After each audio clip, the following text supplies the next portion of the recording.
It appears that Stanford University is walking back the inclusion of the word American on its language guide, which lists words and expressions the university says one should avoid. The guide is 13 pages long and is called the Elimination of Harmful Language.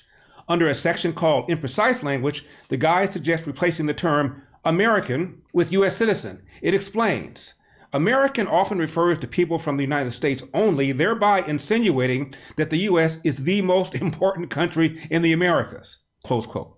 After all, North and South America contain 42 countries, and they have feelings too. So we have to dump the term the United States of America, I would imagine, in favor of the United States of one of the 42 countries in the Americas. We've got to lose American Dream, All-American Girl, American Idol, American Exceptionalism, American Express, Amway, and certainly the expression, the American way. The conservative student publication at Stanford called the Stanford Review mocked the school language guide. It writes, according to the guide, a simple geographic descriptor like Philippine Islands can harken back to colonialism, despite the acknowledgement that some people of Filipino heritage might use that term. Meanwhile, an explanation of joy, like hip hip hooray, somehow generates thoughts of Holocaust as German citizens used it during the Second World War as a rallying cry. No longer can we say someone is addicted to cocaine. That trivializes their experience. Instead, we should say a person is devoted to cocaine. But there is good news. After Stanford put out its language guide, the university immediately became the object of attack and ridicule. It now says the language guide is under review. The school recently issued the following statement.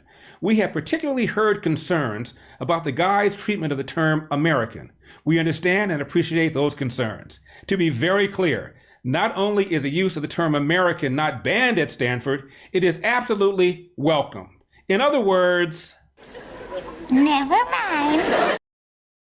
Joining me to discuss this is Carl Jackson, host of the Carl Jackson podcast on Salem Media. Carl, I think they're walking back the American thing. I think they are, Larry. Great to see you, man. And you look amazing. I've been checking out your suits whenever I see you on TV, and you've been looking really good, almost as if you're an American success story.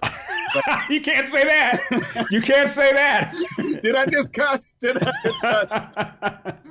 Carl, I was talking the other day about this thing, and I said, does that mean we can finally start dropping this term African-American? I've never liked it. I've always thought it was stupid. Most of my friends who are black have never been to Africa. If given a choice when they go on vacation, they'd rather go to Rome or Italy, Rome or France or Madrid. Most of them wouldn't go to Africa if you paid them, but we're called African Americans. Yeah, you know what, Larry? This is hilarious, and I absolutely can't stand the term African American too. I don't know anything about Africa except what I read about Africa. What I do know is about America. I know about the American dream. I'm living the American dream. I'm working out my American dream. Perhaps these people, these woke students, these woke people at Stanford University, if they don't like the term American, perhaps they shouldn't be privy or privy to the privileges that come with being an American. This is complete and utter nonsense to me, and this is the degradation of our institutions of higher learning. It drives me absolutely crazy. Perhaps they shouldn't be privy to free speech. Perhaps they shouldn't be privy to the Bill of Rights. If they don't like being American, I believe they should give up what it means to be an American. Why do you suppose they're walking it back, Carl? You know what? This is so funny, Larry. They're walking it back because these aren't people of principle.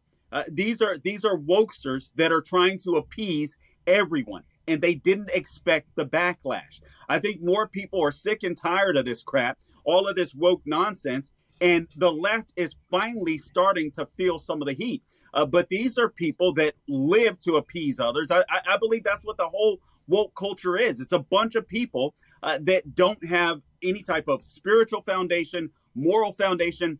They don't have real principles, and so they count on accolades from other people, and when they don't get them, they don't know how to react. And finally, I think that's what you're seeing. You push back. These people want to be liked, but the truth is, Larry, and you know this, that isn't the real world. Everybody isn't going to like everything you do or say. And the left is starting to see this. The left is starting to feel this. And hence, they're starting to shrink back a little bit. Carl, another expression they said not to use is the expression walk in, as if you're running a restaurant and someone walks in, because that discriminates against people with disabilities who can't walk in. Larry, I got to tell you, I'm reacting to this one in real time.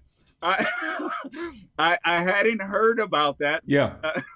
But as far as walking in, okay, the vast majority of people are going to walk into any given establishment. I don't understand this. Again, these are people that don't have a moral foundation. They're looking for ways to be virtuous, and it's just not happening for them. I don't think people, my dad happens to be in a wheelchair, by the way. I don't think people that are in wheelchairs are going to be offended by the term walk-in. How do I know that?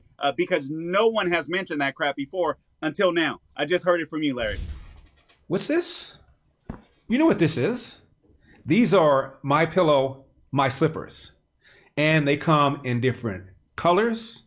And they also have different styles. If you don't like this style, there's another one. Again, call the number on your screen.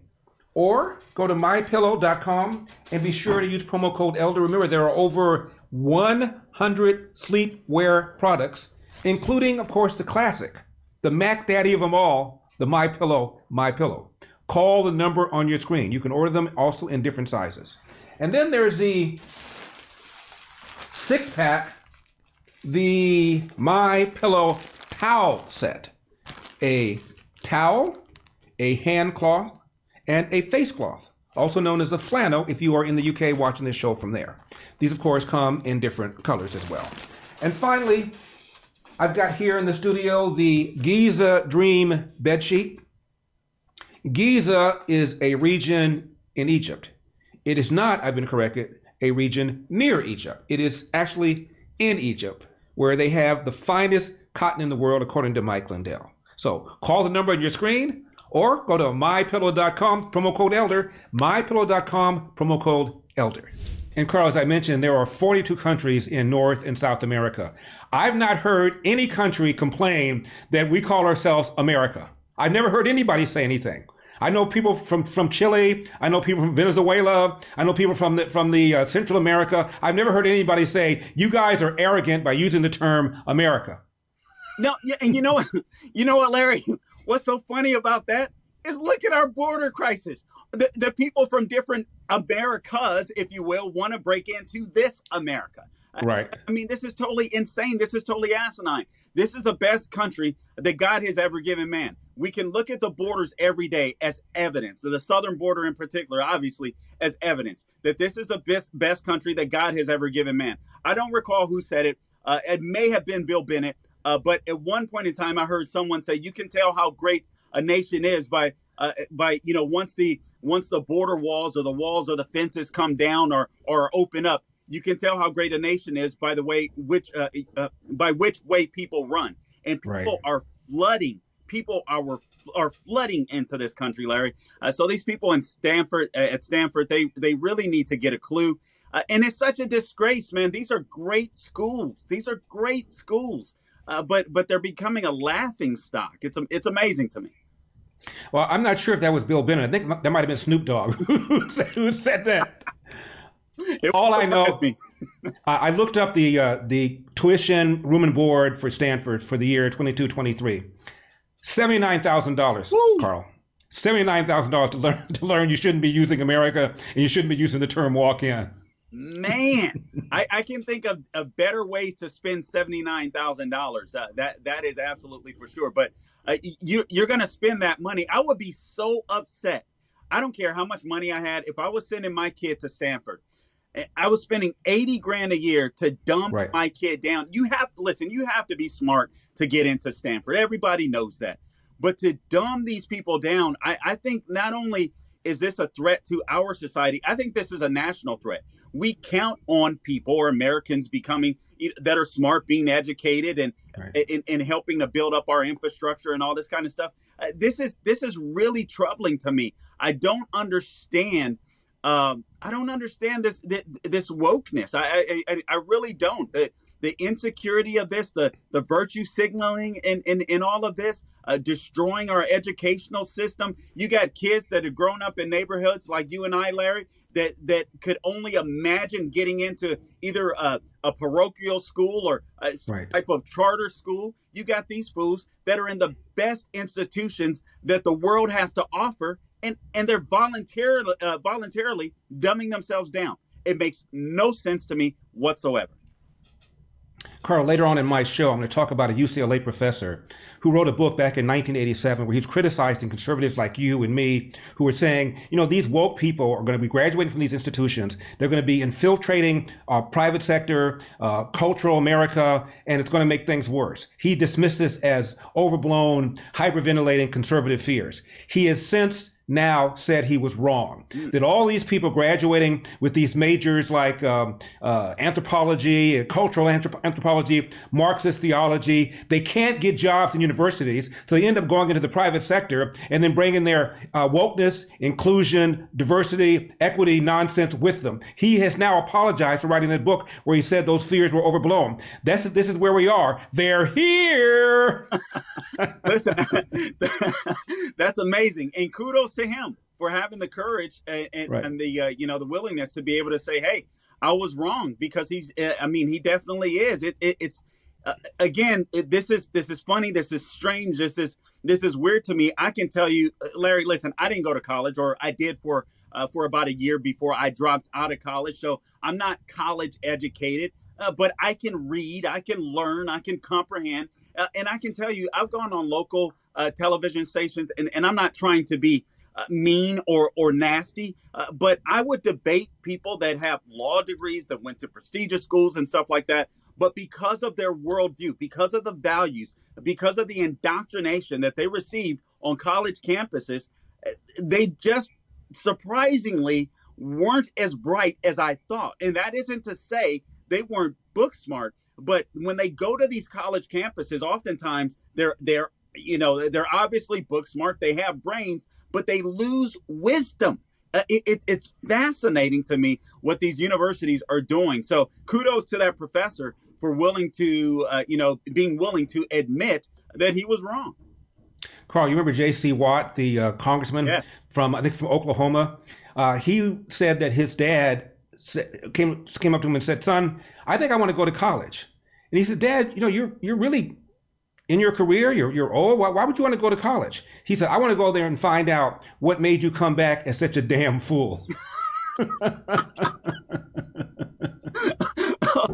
Okay, that's a good line. I got to tell you, on a personal note, Larry, there were times in my life where I was trying to break into this business, and I knew, or at least I thought, listen, my education or lack thereof was going to slow me down. But I just worked hard, continue to work hard, and I'm still working hard today. I'm not at the level that I'd like to be at, but I'm working on getting there. But I thought, man, I'm going to need a college education in this world in order to succeed. That's what everyone was sold. And I'm not saying that a college education is a bad thing, because it's not. College is for some people. College isn't for everyone. And frankly, I wish fewer people would go, and I wish more people would get into trades in different areas and specified skills and all this kind of stuff. But having said that, I used to feel a bit insecure because I hadn't gone to college. And then I realized, you know what, Larry, I can read. Absolutely. And if I work hard, and if I read, and if I learn, then you know what, someone is going to give me an opportunity. And that's exactly what's happened in my life. Well, Carl, I'll tell you one thing. If fewer people went to college, we'd have a lot less student debt to forgive. Carl Jackson, thank you so much for coming on, man. I appreciate it. I'd have a lot less of their student debt to pay, Harry. That's right. Went to college, for God's sakes. Thanks a lot, Carl. All right, absolutely. Hey, run for president. I'm giving it some thought. All right. Yeah, appreciate it. All right, God bless you. God bless you.